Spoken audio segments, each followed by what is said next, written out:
You want to know what real humiliation feels like? Picture this: you're standing in a luxury car dealership, holding a thermos of homemade soup you made for your daughter, and your own son-in-law screams at you in front of everyone, "Old man, we don't sell cars to people like you." The whole showroom goes silent. Every customer, every salesperson, every security guard is staring at you like you're some kind of disease they might catch. My hands were shaking so badly I almost dropped that thermos. 53 years I've been on this earth, built a construction empire from nothing, raised a daughter who used to look at me like I hung the moon, and this boy who married into my family just stripped away every ounce of dignity I had left. Right there, in front of strangers who were already judging me by my worn jacket and scuffed shoes. But here's the thing about humiliation: sometimes it's exactly what you need to remember who you really are. Before I tell you how this story ends, and trust me, you're going to want to hear every single word of what happened next, do me a favor, like this video, subscribe to my channel, and comment below to tell me where you're watching from. Because what you're about to hear is going to restore your faith that justice, real justice, still exists in this world. The visit, quiet build-up. Let me take you back to how this all started, because the devil is always in the details, and the details here will make your blood boil just like mine did. It was a Tuesday morning in October. I remember because the leaves were just starting to turn, and I'd woken up early like I always do. Old habits from 40 years of construction work don't die easy. I was in my kitchen, the same kitchen where I used to make Emily breakfast before school every single day for 18 years, and I thought about her. My daughter. My only child. We hadn't talked in weeks. Not really talked, anyway.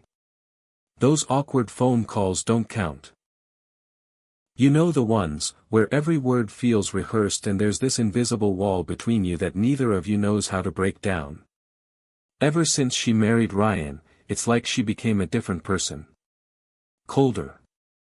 More distant. Like she was embarrassed of where she came from. But that morning, I decided I was going to try again. I made her favorite soup, the same recipe her mother used to make before the cancer took her. Chicken and dumplings with that special blend of herbs that Emily always said tasted like home. I put it in the old thermos, the one with the dented side that she used to take on camping trips when she was little, back when spending time with her old man was the highlight of her week. I drove to the dealership where she works. Where Ryan works too, as the assistant manager, a title he never lets anyone forget. The place is massive, gleaming floors, cars that cost more than most people make in a year, everything designed to make you feel small if you don't belong. Which, apparently, I don't. I walked in wearing my usual clothes, a flannel shirt that's seen better days, work boots that have walked more construction sites than I can count, and a jacket with a small tear near the pocket that I keep meaning to fix. To me, these clothes represent a lifetime of honest work. To everyone else in that showroom, they might as well have been a neon sign flashing, "Poor." I could feel the stares immediately. The way conversation stopped mid-sentence. The way the salespeople sized me up in 2 seconds flat and decided I wasn't worth their time. But I didn't care. I was there for Emily, carrying soup made with love, hoping maybe we could sit together for 20 minutes and remember what it felt like to be father and daughter. That's when I saw him. Ryan. Standing near the luxury section like he owned the place, wearing a watch that probably cost more than my monthly mortgage, his hair slicked back in that way that screams, "I think I'm better than you." He was talking to a couple looking at a BMW, putting on that fake smile he reserves for customers who can actually afford the cars. Then he saw me. I watched his face change in real time. First confusion, then recognition, then something that made my stomach turn, panic. Pure, undiluted panic. Like I was some kind of threat to his carefully constructed image. He excused himself from the customers and walked over to me, and I could see the fake smile melting away with every step. By the time he reached me, his face was a mask of barely controlled anger. "What are you doing here?" he hissed, keeping his voice low but his tone sharp enough to cut glass. "I brought Emily some lunch," I said, holding up the thermos. "Her favorite soup. I thought maybe we could." "You can't be here," he interrupted, glancing around nervously. "Not dressed like that.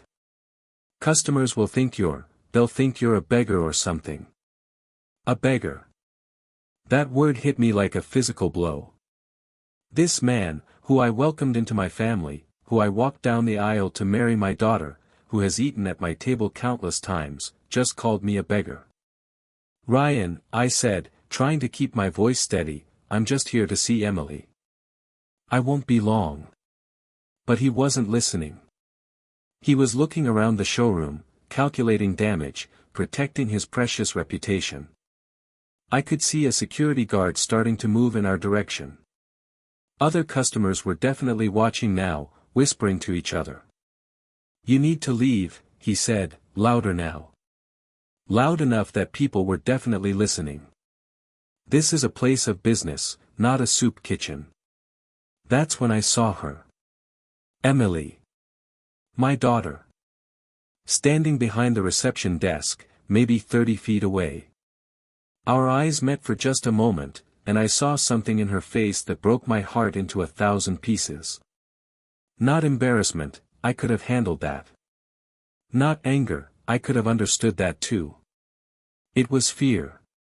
She was afraid of me. Afraid of what my presence in her workplace might mean for her marriage, for her image, for the life she'd built that apparently didn't have room for her father. She looked away quickly, turned to her computer screen, and pretended she hadn't seen me at all. That look, that moment of rejection from my own daughter, hurt worse than anything Ryan could have said. Because I realized in that instant that this wasn't just about a son-in-law who thought he was too good for me. This was about a daughter who had chosen to be ashamed of her father. I stood there for another few seconds, still holding that thermos, watching Emily pretend to be busy while Ryan waited for me to leave. The security guard was definitely moving closer now.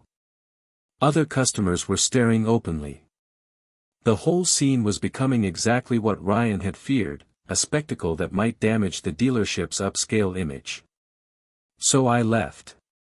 I walked out of that showroom with as much dignity as I could muster, carrying the lunch I'd made with love for a daughter who couldn't even acknowledge my existence. I didn't say another word to Ryan. I didn't try to get Emily's attention.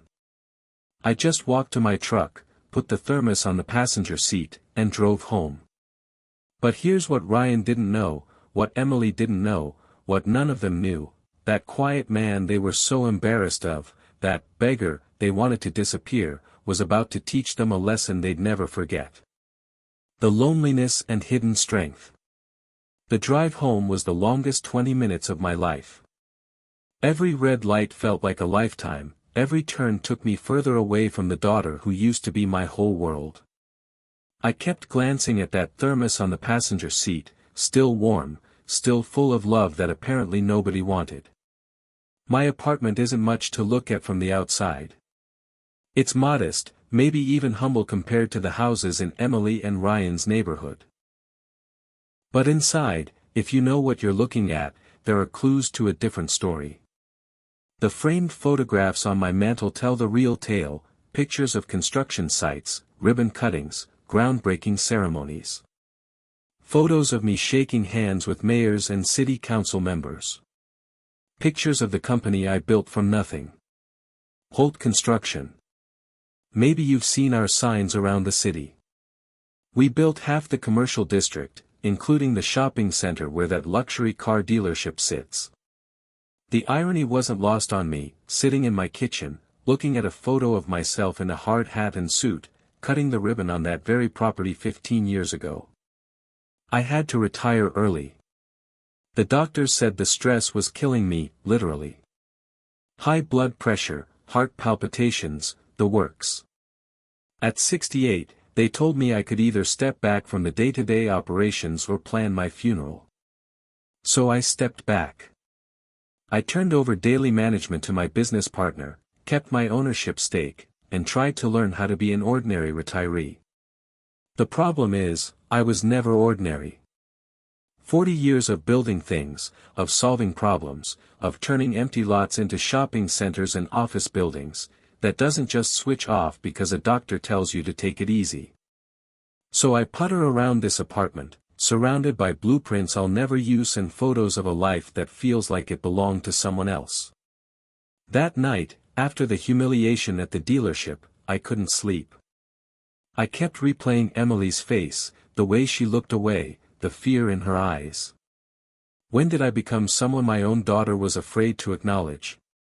When did providing for her, sacrificing for her, loving her unconditionally become something to be ashamed of?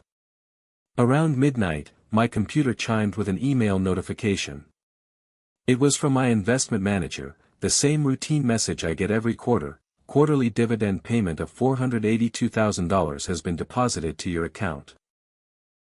Please review the attached portfolio summary and contact us with any questions. I stared at that number for a long time. $482,000. Just the quarterly dividend from my remaining investments in company shares. In 3 months, I made more money than most people see in 5 years, and my own son-in-law thought I was a beggar. That's when something shifted inside me. Not anger, exactly. Not yet. But a kind of cold realization that maybe it was time to stop hiding who I was. Maybe it was time to remind some people that clothes don't make the man, and assumptions can be dangerous things. I got up and went to my filing cabinet, the one I rarely open anymore. Inside were folders full of documents that most people would find very interesting. Stock certificates. Property deeds. Partnership agreements. The paper trail of a lifetime spent building something real, something lasting. The construction company was still there, still profitable, still operating under the management structure I'd set up when I stepped back. I still owned 49% of it. My partner owned 51% and handled daily operations, but major decisions still required my approval. We'd built it that way intentionally. He got control, I got security. But there was something else in those files that made me smile for the first time since that morning. The property management agreements. You see, when you build something, you often end up owning the land it sits on too. And the shopping center where Ryan worked so hard to maintain his image. Well, let's just say Holt Construction had been collecting rent on that property for 15 years. I whispered to myself in that dark apartment, surrounded by the ghosts of my former life, they think I'm broke because I don't flash my wealth around like some peacock. Maybe it's time to show them what real power looks like. But I wasn't planning revenge. Not yet. I was just a tired old man who was suddenly very curious about how much his son-in-law really knew about the family he'd married into. The breaking point. The next morning, I was trying to pretend yesterday hadn't happened when my phone rang. Emily's name appeared on the screen, and for just a moment, my heart lifted. Maybe she was calling to apologize. Maybe she'd realized how cruel yesterday had been. Maybe my daughter was still in there somewhere, underneath all the pretense and image consciousness. "Hi, Dad," she said, and immediately I could tell something was wrong. Her voice was too careful, too measured. Like she'd rehearsed what she was going to say. "Emily, sweetheart, I was hoping you'd call. About yesterday." "Dad, that's actually what I wanted to talk to you about." She paused, and I could hear her taking a deep breath. "Ryan and I have been discussing our family situation, and we think it might be best if you gave us some space for a while." Family situation. Like I was a problem to be managed instead of her father. Space? I asked, though I think I already knew where this was going. Just until we can figure out how to handle things better. Ryan has some concerns about how your visits might affect our professional image. You understand, right? The dealership is very important to both our careers. Every word felt like another nail in the coffin of our relationship. She wasn't even using her own voice anymore. I could hear Ryan's influence in every carefully chosen phrase. Professional image. Handle things better. These weren't Emily's words. Emily, I said quietly, when did I become an embarrassment to you? Another pause. Longer this time. When she spoke again, her voice was smaller, more like the little girl I remembered. You're not an embarrassment, Dad. It's just, complicated. Complicated how? Because I don't dress like I work in an office? Because I drive an old truck instead of a BMW? Because I actually worked with my hands for a living? Dad, please don't make this harder than it already is. Harder for who, Emily? For you. For Ryan. Because it's pretty damn hard for me to understand how the daughter I raised, the daughter I sacrificed everything for, suddenly thinks I'm not good enough to be seen in public with her. I heard her crying then, soft little sobs that reminded me of when she was 7 years old and fell off her bike. Back then, I could fix her pain with a band-aid and a hug. Now I was the one causing it, apparently. I have to go, she said. I'm sorry, Dad. I really am. The line went dead, and I sat there holding the phone for a long time, listening to the silence where my daughter's voice used to be. That evening, I was sitting on my porch, trying to make sense of how my family had disintegrated so completely, when my neighbor's kid came over. Tommy, 22 years old, always had his face glued to his phone like most kids his age. Usually I found it annoying, but that night, his phone scrolling habit was about to change everything. Mr. Holt, he said, you gotta see this. Isn't this the dealership where your daughter works? He showed me his phone screen, and my blood turned to ice water. It was a social media video, posted by the dealership's official account.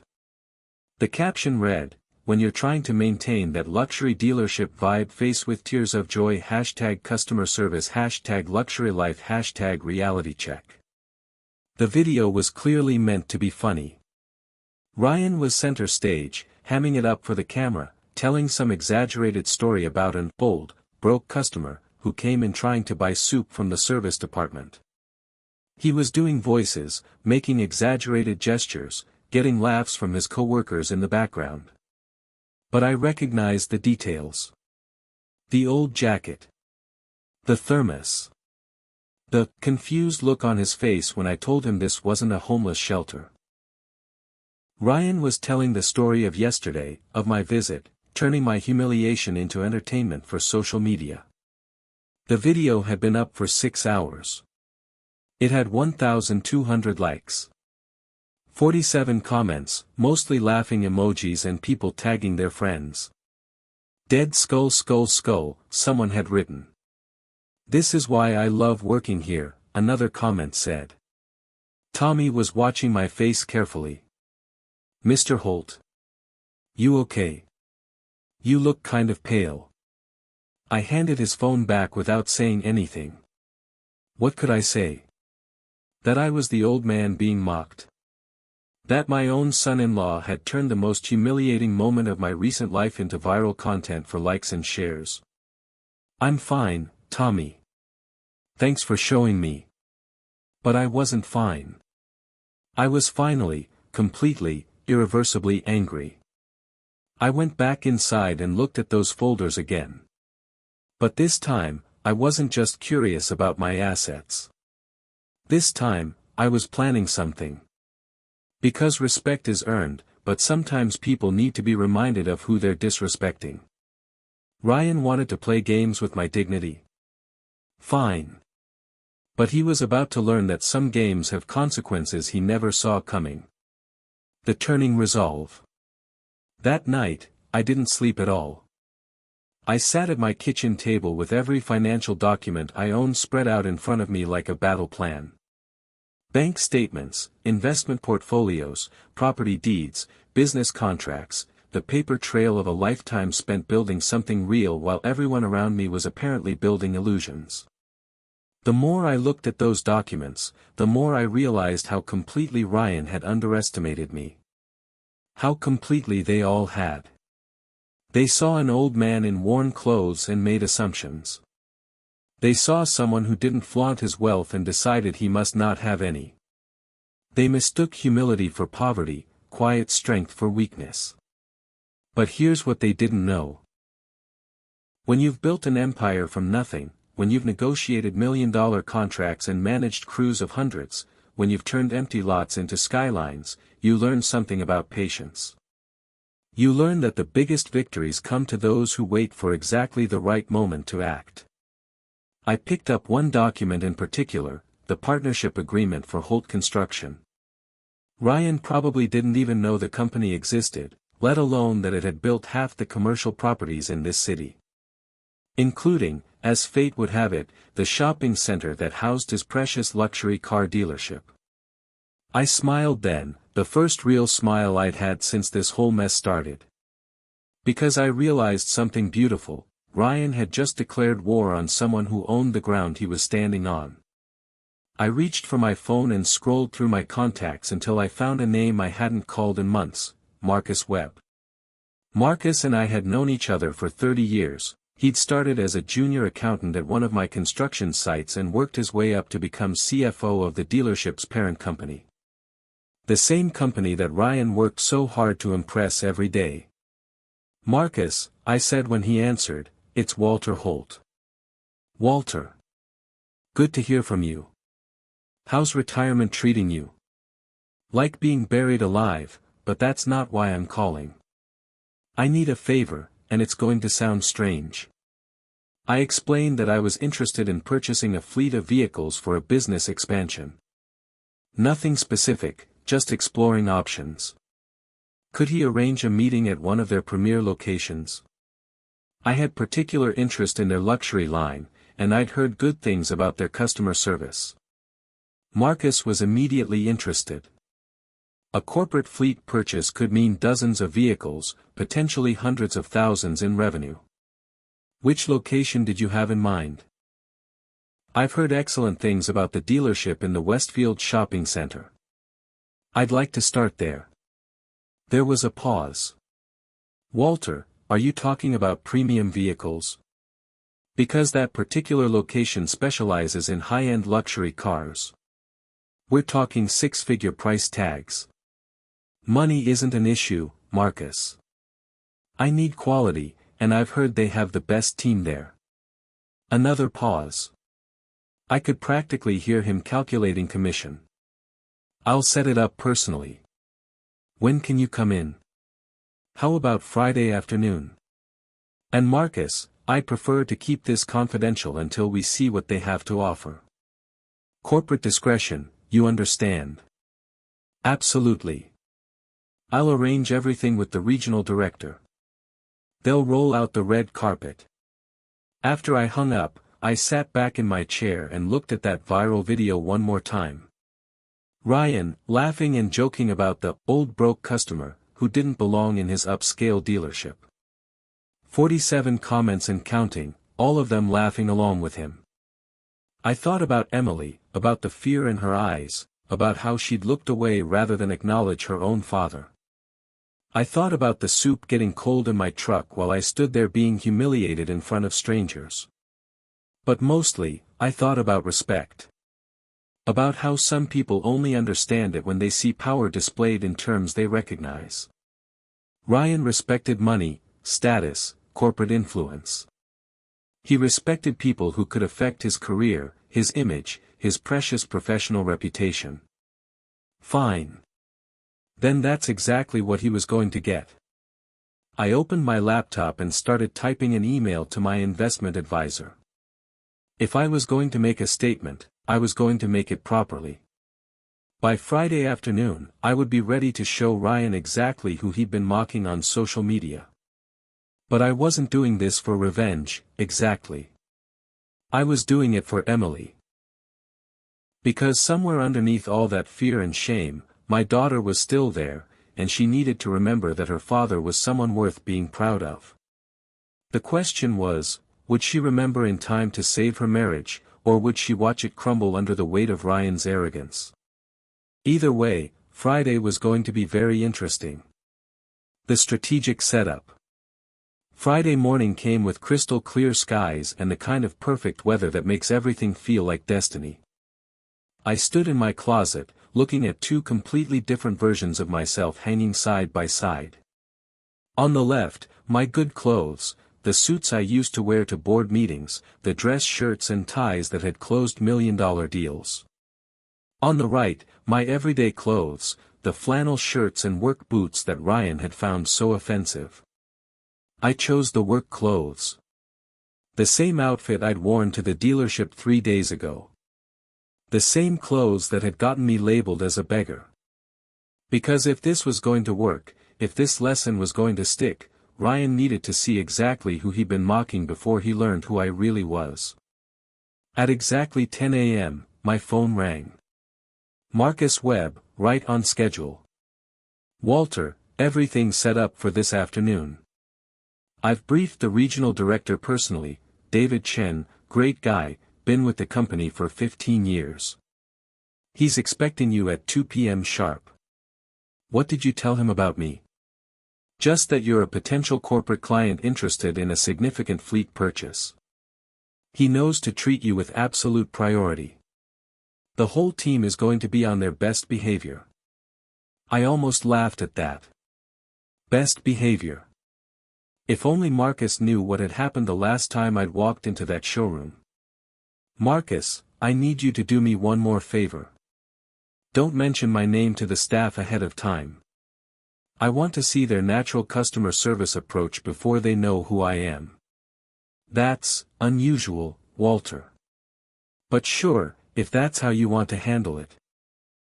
Trust me on this one. At 1:30 p.m., I drove to the dealership. The same route I'd taken 3 days ago, carrying soup for a daughter who pretended not to see me. But this time, I wasn't carrying anything except decades of experience in reading people, sizing up situations, and knowing exactly when to play my cards. I parked in the back of the lot, in the same spot I'd used before. From there, I could see the showroom through the massive glass windows. Friday afternoon was busy, customers browsing, salespeople hovering, the whole dance of commerce playing out under those bright lights. I could see Ryan from where I sat.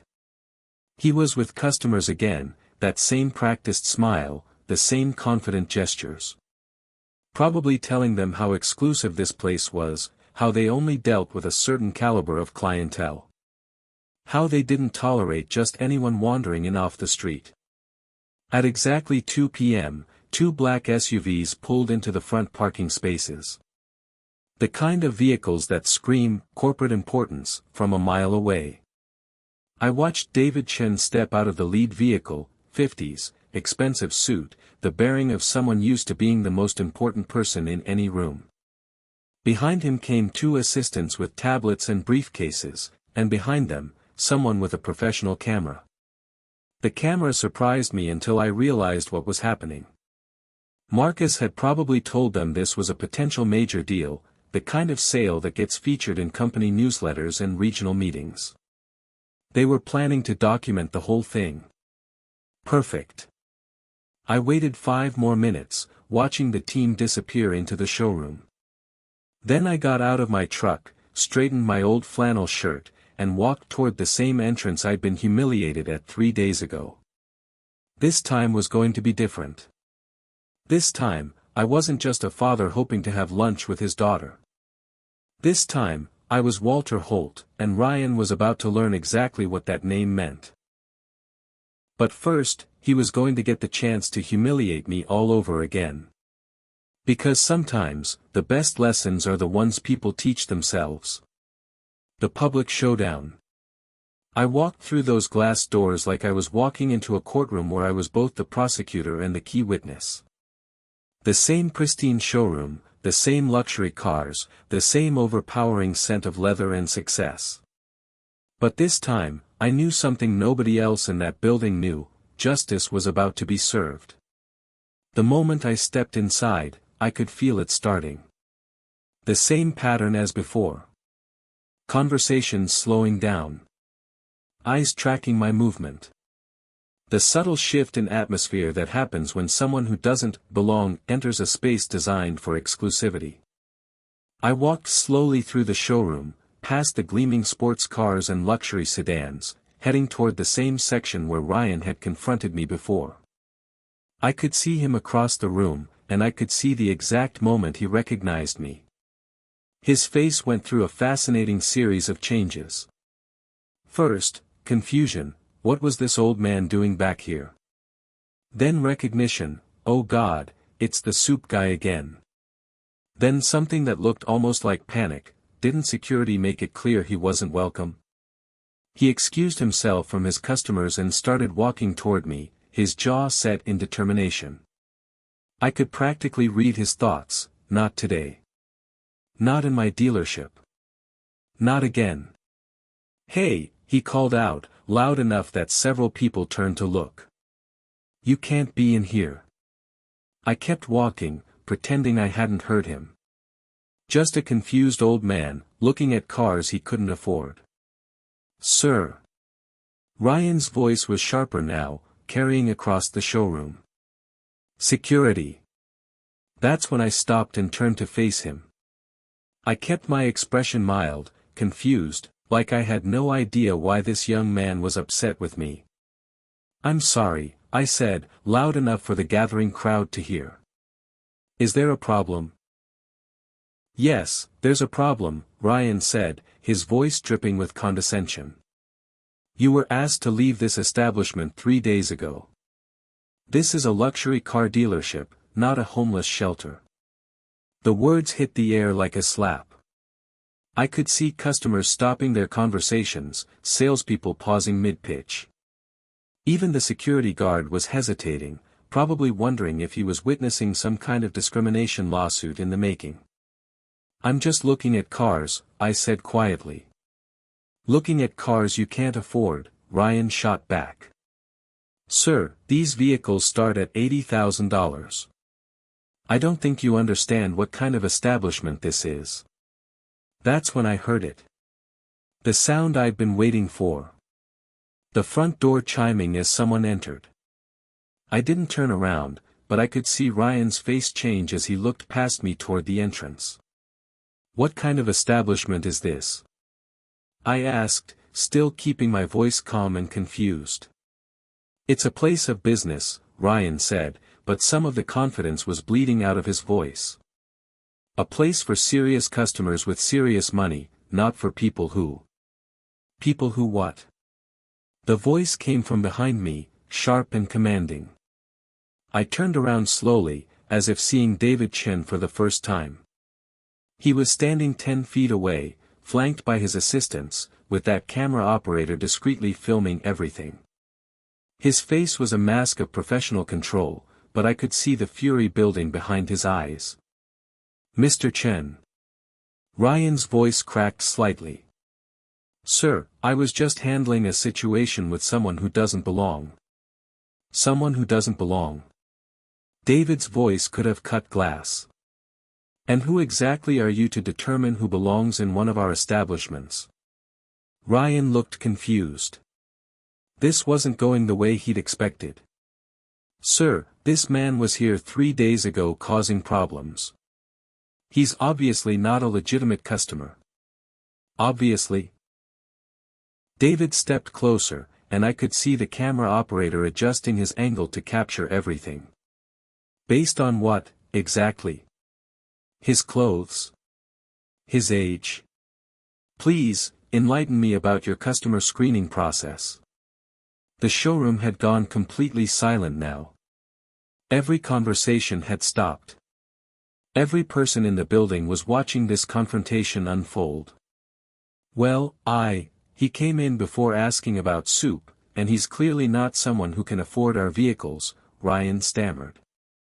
Clearly not someone who can afford our vehicles, David repeated slowly.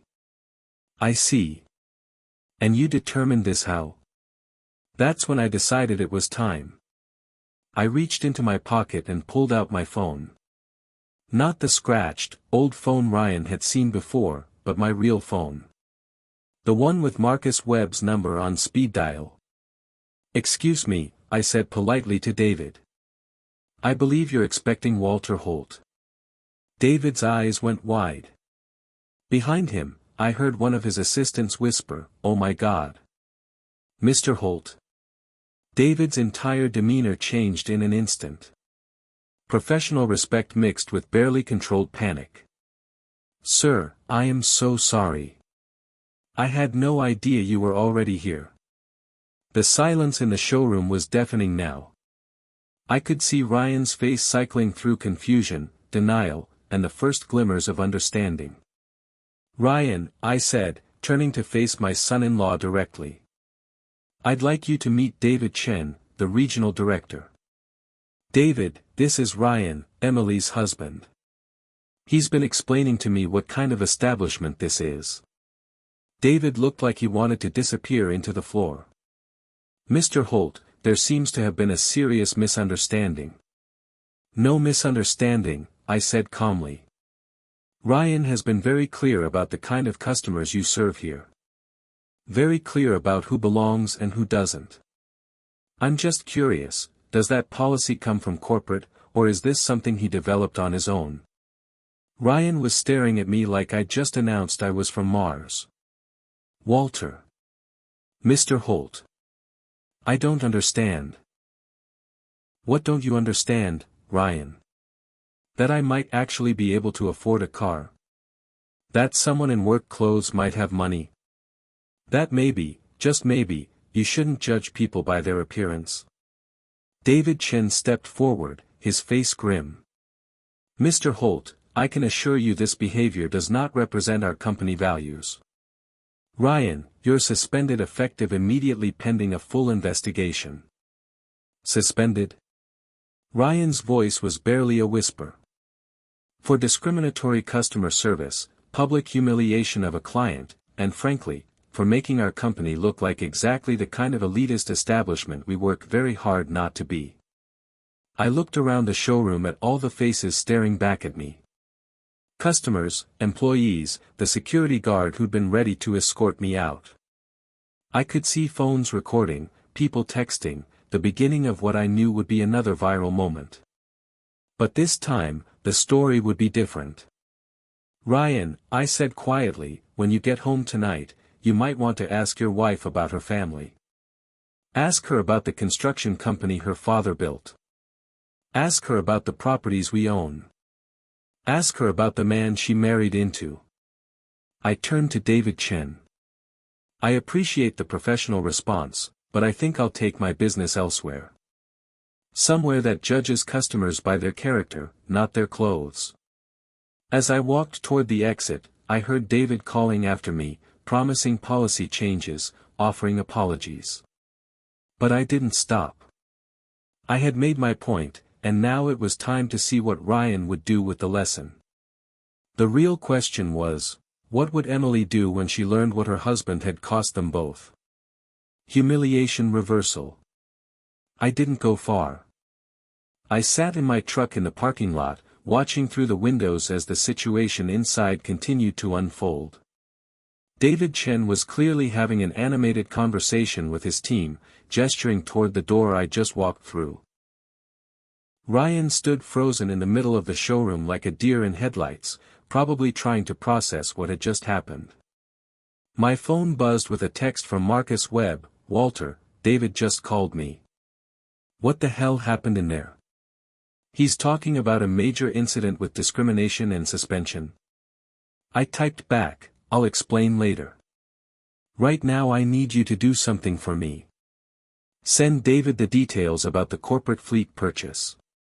Full specifications. And Marcus? Make sure he knows the dollar amount. How much are we talking about?" 22 vehicles. Full luxury package. Budget is around $2 million. There was a long pause before Marcus responded, "Jesus Christ, Walter. $2 million.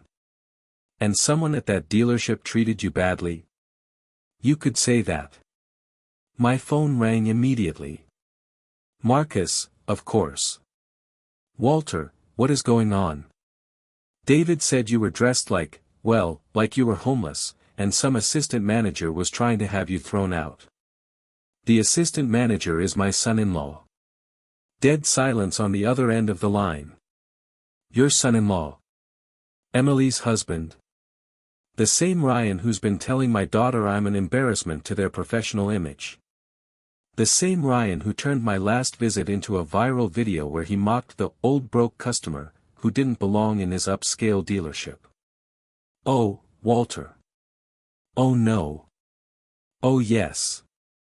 And Marcus? I want you to do one more thing for me. I want you to make sure David understands exactly who he just watched get humiliated in his showroom. I want him to know about Holt Construction, about my investment portfolio, about the shopping center his dealership sits in. The shopping center. Walter, you own that property? 49% of it, through the construction company. We built it 15 years ago, and we've been collecting rent ever since. I could hear Marcus laughing, but it wasn't humor. It was the kind of laughter that comes from witnessing something so cosmically ironic that you can't quite believe it's real. So let me get this straight, Marcus said. Your son-in-law just had his biggest potential customer ejected from a dealership that sits on property you own, and he did it because he thought you were too poor to belong there. That about sums it up. Walter, this is going to be a career-ending mistake for him. David's going to have to fire him just to protect the company from the liability. That's his choice to make. I just wanted him to understand what respect actually looks like. After I hung up, I sat there for another 10 minutes, watching the drama continue inside. I could see David on his phone, probably talking to Marcus, probably getting the full story of just how badly this situation had escalated. I could see Ryan being led away from the showroom floor, probably to an office where he was about to get the worst news of his professional life. But mostly, I was thinking about Emily. Because in about 30 minutes, she was going to get a phone call that would change everything. She was going to learn that her husband had just destroyed his career by humiliating her father. She was going to have to choose between the man who taught her to be ashamed of her family and the family that had never stopped loving her. My phone rang again. This time, it was a number I didn't recognize. Mr. Holt. This is David Chen.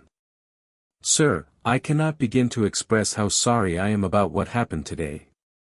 David, you don't need to apologize. You handled the situation exactly as you should have. The problem isn't with your company policies, it's with the people who think they're above those policies. Sir, I need you to know that Ryan has been terminated effective immediately. Not suspended, terminated. What he did today was unconscionable, and it's not representative of who we are as an organization. I appreciate that, David. But I hope you understand that my concerns go beyond just one employee's behavior. This situation revealed some troubling attitudes about customer service and basic human dignity. Absolutely, sir. And I want to make this right. Marcus told me about the fleet purchase you're considering. I'd like to personally handle that transaction, and I'd like to offer you a significant discount as an apology for today's experience. I smiled to myself. The corporate machine was already working to minimize damage, to turn a public relations nightmare into a customer service success story. David, I appreciate the offer, but I need some time to think. This situation involves my family, and that makes it complicated. Of course, sir. I understand completely. But please know that we'll do whatever it takes to earn back your trust. After I hung up, I realized that the easy part was over. I'd made my point. Ryan had learned his lesson. Justice had been served, at least in the narrow sense of karmic retribution. But now came the hard part. Now I had to face Emily, and I had to help her understand that this wasn't about revenge or cruelty. It was about respect, dignity, and the simple truth that actions have consequences. The question was, would she see it that way, or would she see me as the man who destroyed her marriage? I was about to find out. The family fallout. I didn't have to wait long for Emily's call. My phone rang at exactly 4:47 p.m., less than an hour after I'd left the dealership. Her name appeared on the screen, and for a moment, I hesitated. This conversation was going to change everything between us, one way or another. Dad. Her voice was hollow, devastated. I could tell she'd been crying. Hello, Emily. Ryan just got fired. They terminated him on the spot. He said you were there. He said you're the one who. Her voice broke completely. Emily, I need you to listen to me very carefully. I need you to hear the whole story before you decide what to think about what happened today. The whole story? Dad, my husband just lost his job. Our mortgage, our car payments, everything we've built together, it's all gone. And you were there when it happened. I could hear Ryan in the background, his voice loud and angry, saying things I couldn't quite make out. But Emily's responses told me enough. No, Ryan, I need to talk to him. Yes, I know you're upset. Just give me a minute. Emily, I said quietly, are you somewhere you can talk privately? I'm in our bedroom. Ryan is, he's pretty angry right now.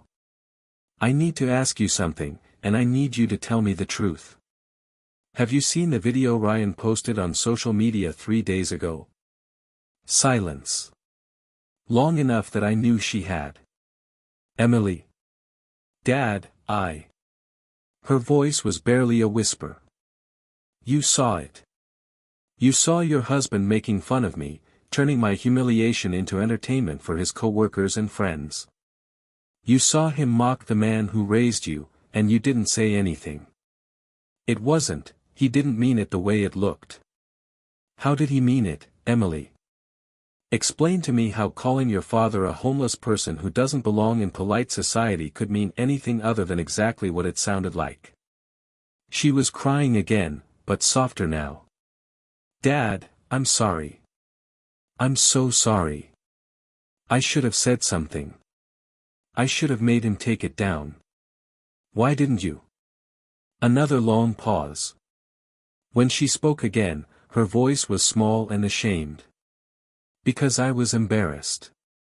Because when you came to the dealership, I was embarrassed that my father was there in his work clothes, and I thought maybe if I just ignored it, it would go away. Those words hit me harder than Ryan's public humiliation had. Because this wasn't about my son-in-law's arrogance anymore. This was about my daughter being ashamed of who I was, of where she came from, of the man who had sacrificed everything to give her a better life. Emily, I said, and my voice was rougher now, heavy with decades of disappointment. Do you have any idea who I am? Do you know anything about the life I built before you decided I was an embarrassment? Dad, you're a retired construction worker. I know you worked hard, and I'm grateful for everything you did for me, but you think I'm poor. You think I'm some kind of charity case who needs your pity. You think your husband makes more money than I do. Dad, that's not. Emily, I own the shopping center where Ryan worked. The construction company I built owns 49% of that property. The rent from that one building alone is more than Ryan's annual salary. Silence. 3 months ago, I received a quarterly dividend payment of almost $500,000. That's every 3 months, Emily. From investments. From the company I built. From properties I own all over this city. That's not possible. I drove to the dealership today to make a $2 million corporate fleet purchase. 22 luxury vehicles. The regional director was there to personally handle the transaction. That's who your husband screamed at. That's who he called a homeless person who didn't belong in his dealership. I could hear her breathing, fast and shallow, like she was having a panic attack. Why didn't you tell me, she whispered. Because I wanted you to love me for who I am, not what I have. Because I thought I'd raised a daughter who understood that a man's worth isn't measured by his bank account or his clothes. Because I believed that you, of all people, would never judge me based on appearances. Dad, Emily, I have been alone for 3 years since your mother died. Alone in this apartment, surrounded by photos of the family I thought I had. I have enough money to buy and sell Ryan's entire dealership twice over, but I would trade every penny of it for one day when my daughter wasn't ashamed to be seen with me. She was sobbing now, deep, wrenching sobs that reminded me of when she was little and had done something she knew was wrong. I'm sorry, Daddy. I'm so sorry. I don't know how it got this bad. I don't know when I became such a terrible person. You're not a terrible person, Emily. You're lost. You've been living someone else's life, trying to be someone else's version of successful, and you forgot who you really are. What do I do now? Ryan is furious. He's saying this is all your fault, that you set him up, that you destroyed his career on purpose. I thought about that for a moment. Because in a way, Ryan was right. I had set him up. I had walked into that dealership knowing exactly what would happen, knowing that he would humiliate himself by trying to humiliate me. Emily, I want you to ask yourself something. In the 3 days since Ryan made that video, since he turned your father into a joke for social media, how many times did he apologize? How many times did he express regret for humiliating the man who raised you? Silence. And today, when he discovered that I'm not actually poor, not actually someone he can dismiss and mock, did he apologize then? Did he express remorse for his behavior, or did he just panic about his job? He's mostly angry. About the job. That tells you everything you need to know about his character, Emily. I didn't destroy his career. His arrogance did.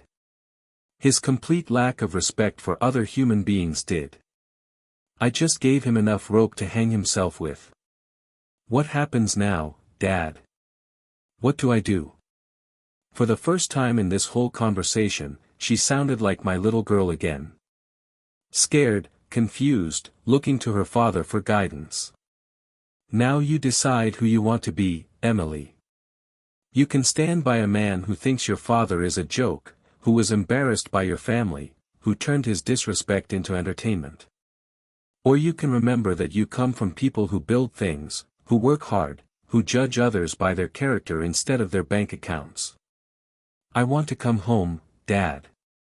I want to come see you. Then come home, sweetheart. The door is always open. After we hung up, I sat in the gathering darkness of my apartment, surrounded by all those photographs of buildings I'd constructed, deals I'd closed, a life I'd built with my own hands. But for the first time in months, those pictures didn't feel like relics from someone else's life.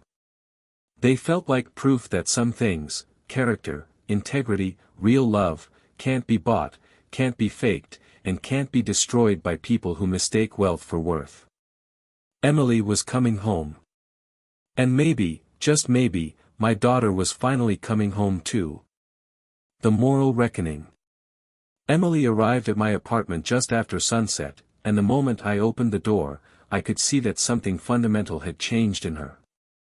Gone was the carefully styled woman who'd been too embarrassed to acknowledge her father in public. This was my daughter, red-eyed from crying, wearing jeans and one of my old construction company t-shirts that she must have kept from high school, looking like she'd finally stopped pretending to be someone else. She stood in my doorway for a moment, just looking at me. Then she threw her arms around my neck and held on like she was drowning. I'm sorry, Daddy, she whispered into my shoulder. I'm so sorry for everything. I held her tight, this child I'd raised alone after her mother died, this girl who used to think I was the strongest, smartest, most important man in the world. Somewhere along the way, I'd lost her to other people's definitions of success and worth. But maybe, finally, I was getting her back. Come inside, sweetheart. We have a lot to talk about. She pulled back to look at me, and I could see she'd been crying for hours. Dad, I need you to know something. I left Ryan tonight. I'm not going back. I wasn't entirely surprised, but hearing her say it out loud still hit me hard. Emily, that's a big decision. Are you sure? I'm sure. I've been sure since about 5 minutes into our fight when he called you a vindictive old man who destroyed his life out of spite. She wiped her eyes with the back of her hand. That's when I realized I was married to someone who could humiliate my father on social media and then blame him for the consequences. We sat down at my kitchen table, the same table where I'd helped her with homework for 12 years, where we'd planned her college applications, where I'd given her advice about boys and dreams and the future. It felt like coming full circle. Tell me about the construction company, she said quietly. Tell me about everything I never knew. So I did. I told her about starting with nothing but a beat-up truck and a willingness to work 18-hour days. About building the business one project at a time, one satisfied customer at a time. About the properties we'd acquired, the investments we'd made, the empire we'd built that nobody could see because we'd never needed to flaunt it. The shopping center where Ryan worked, we built that in 2010. Took us 8 months, and it was one of the most complex projects we'd ever handled. When it was finished, the city council gave me a key to the city. There's a photo of it somewhere. I got up and found the photo, buried in a box of memories I rarely looked at anymore. Emily stared at it for a long time, me in a suit and hard hat, shaking hands with the mayor, both of us grinning in front of the building that would eventually house the dealership where her husband worked. This whole time, she said, you owned the building where I worked. Where Ryan worked. And we treated you like you were. Like I was poor. Like I was someone to be ashamed of. She put her head in her hands. How did I become such a horrible person? You're not horrible, Emily. You just got confused about what matters. It happens to a lot of people. But not to you. You never got confused about it. I thought about that for a moment. Your mother used to say that real wealth is having enough that you don't have to think about money, and wisdom is knowing that having enough doesn't make you better than people who don't. I miss her. So do I.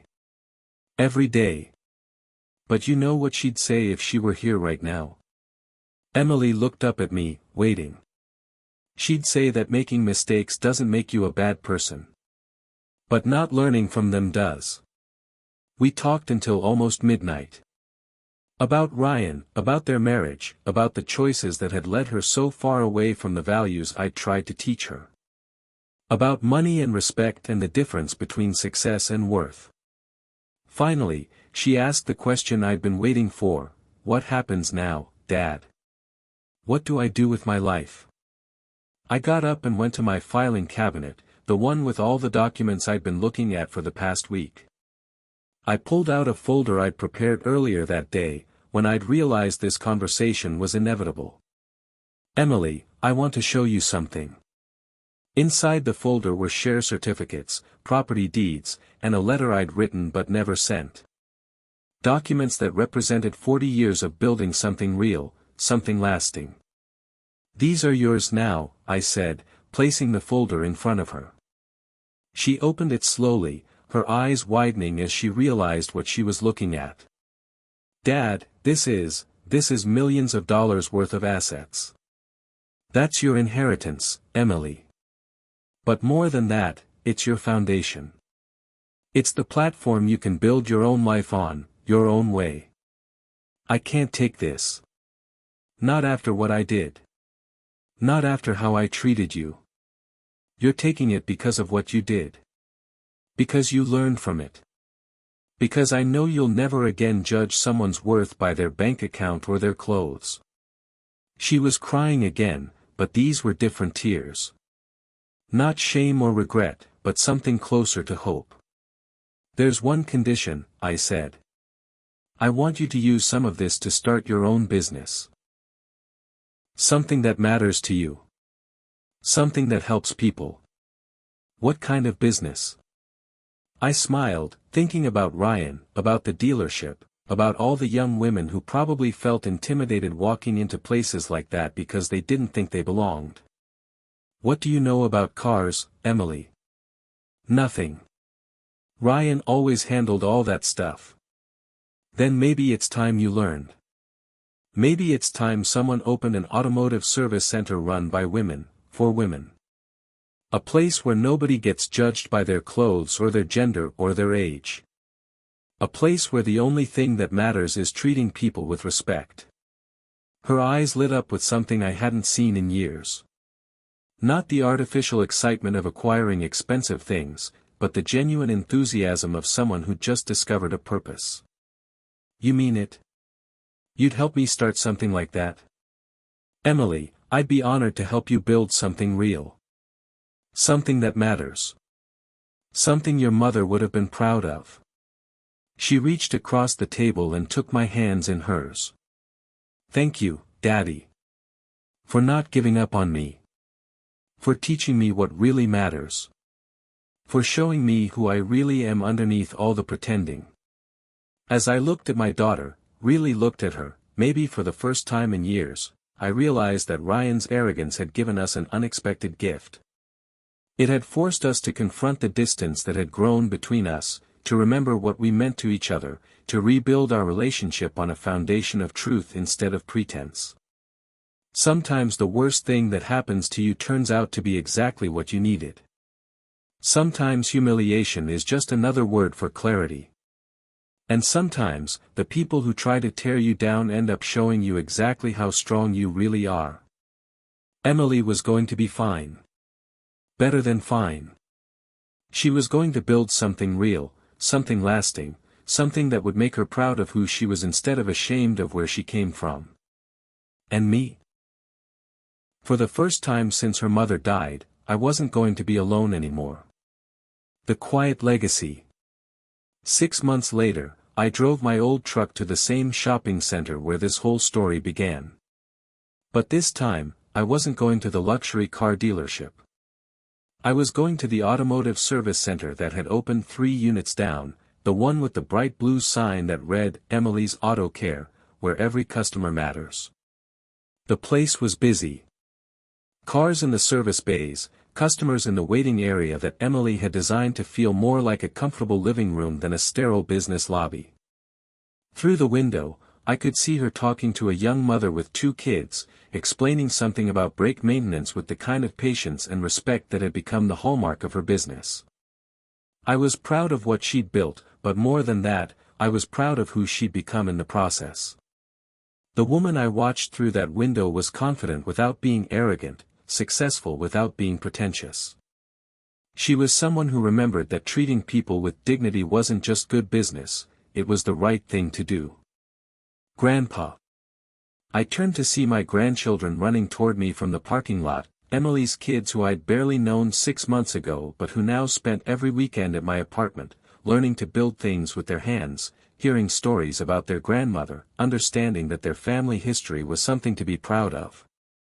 We helped Mom change someone's oil today, 8-year-old Sarah announced proudly.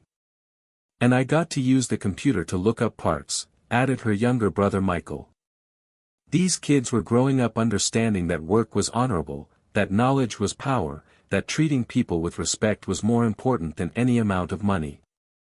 They were learning lessons that their mother had forgotten for a while but remembered just in time.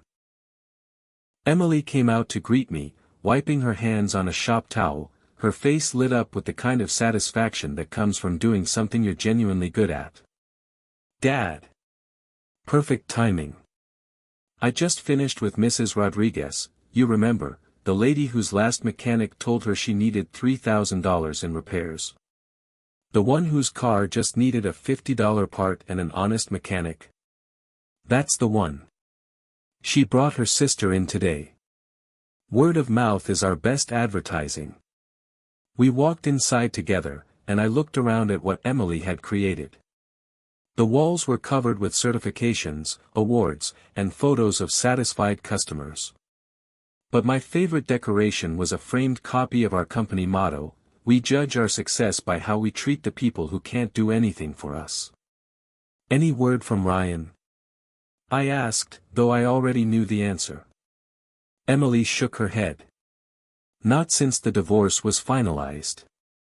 Last I heard, he was working at some small dealership across town. Apparently, word got around about what happened at the luxury place."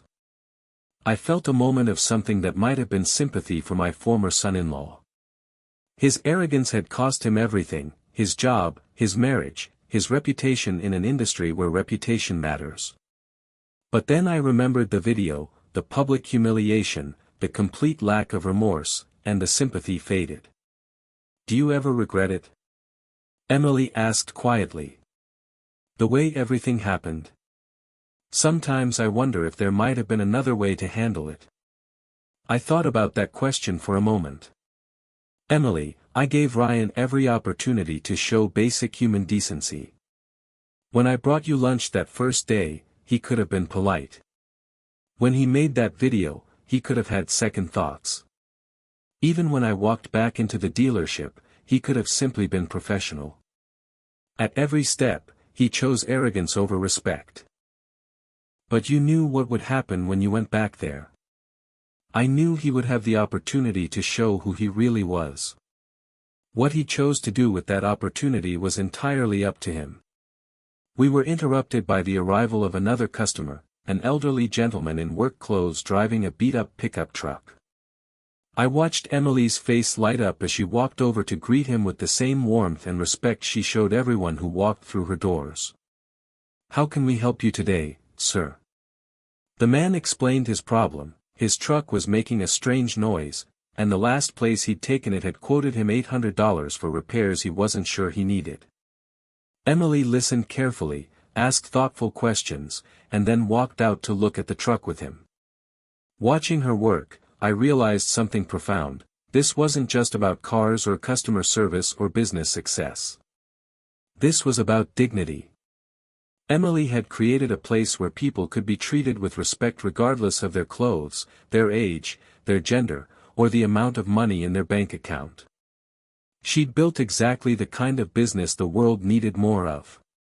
My phone buzzed with a text from Marcus Webb: "Walter, I hope you're free for lunch next week. David Chen wants to discuss that fleet purchase again. Apparently they've implemented some major customer service training based on what happened with Ryan." I smiled as I typed back, "Tell David I'll consider it. But the decision will depend entirely on how they treat the next old man in work clothes who walks through their doors."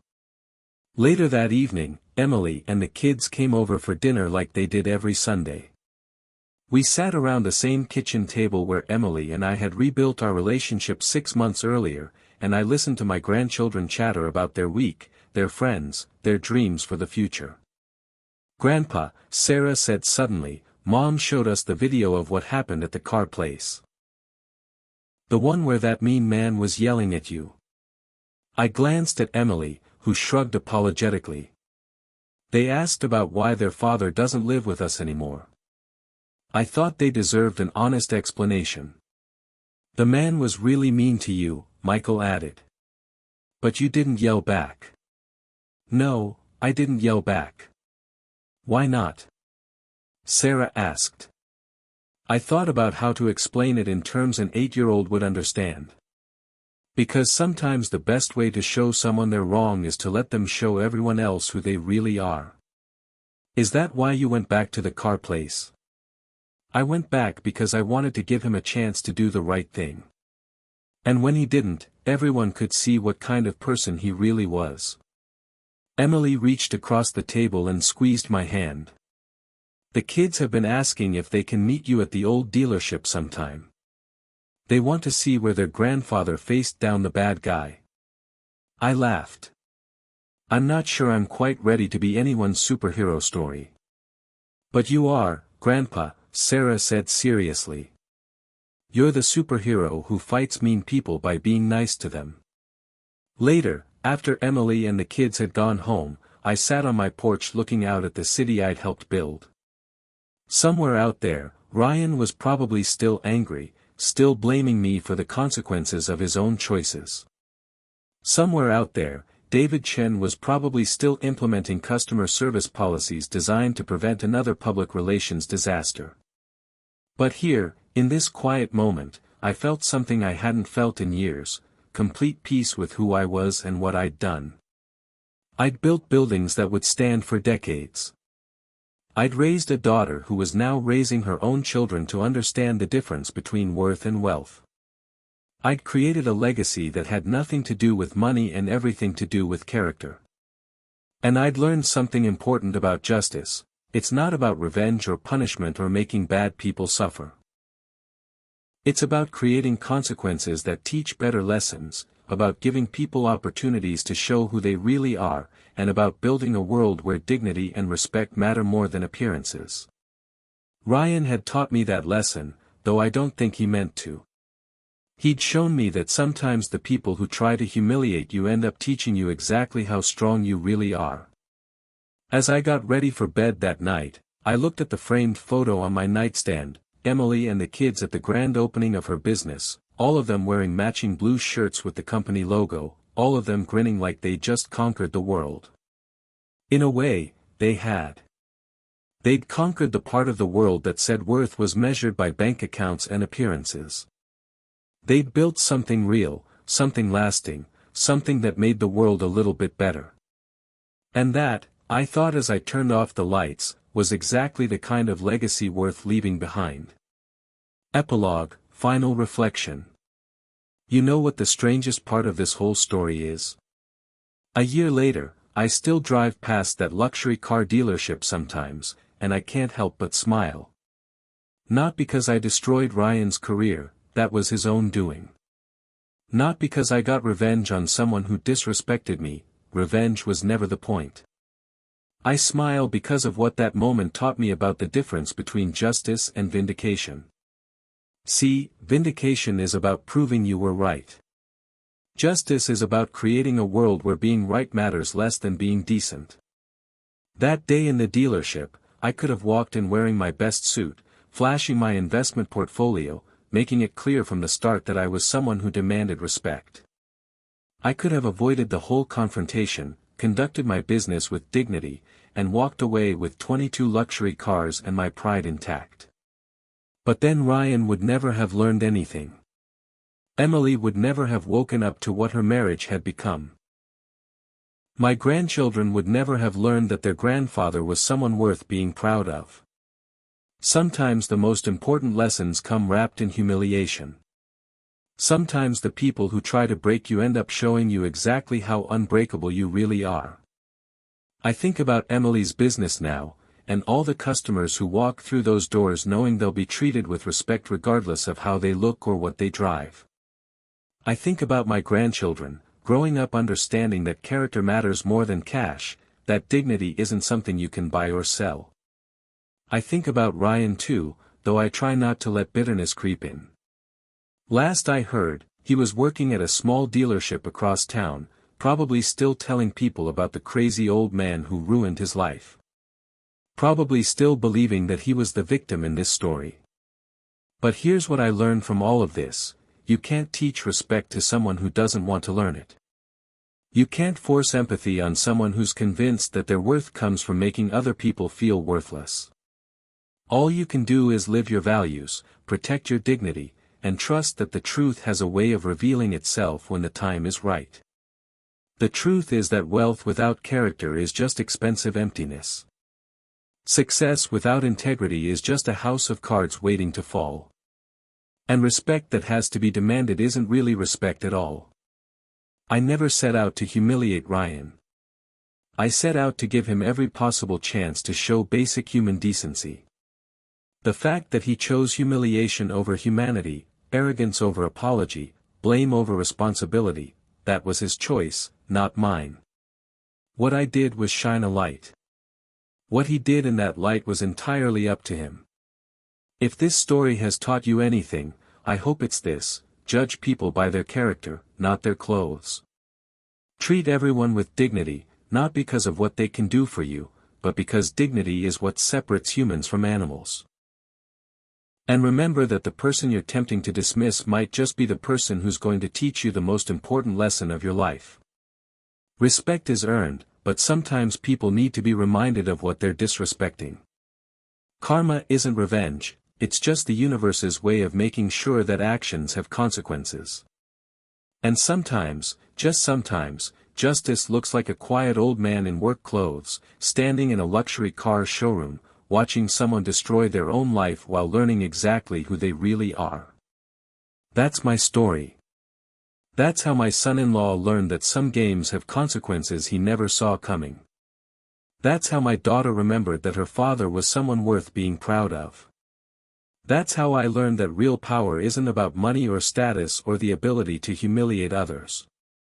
Real power is knowing who you are, standing firm in your values, and trusting that the truth will set everyone free, even the people who don't want to hear it. Thanks for listening. If this story touched you, if it reminded you of something important, if it made you think twice about how you treat the next person you meet who doesn't look like they belong, then maybe Ryan's humiliation served a purpose after all. Maybe sometimes the worst thing that happens to someone turns out to be exactly what the rest of us needed to see. Justice doesn't always come wrapped in vengeance. Sometimes it comes wrapped in clarity, in consequences, in the simple truth that how we treat each other really does matter. And that, friends, is a lesson worth learning, whether you're wearing $1,000 suit or a flannel shirt with a hole in the pocket. The choice, as always, is yours.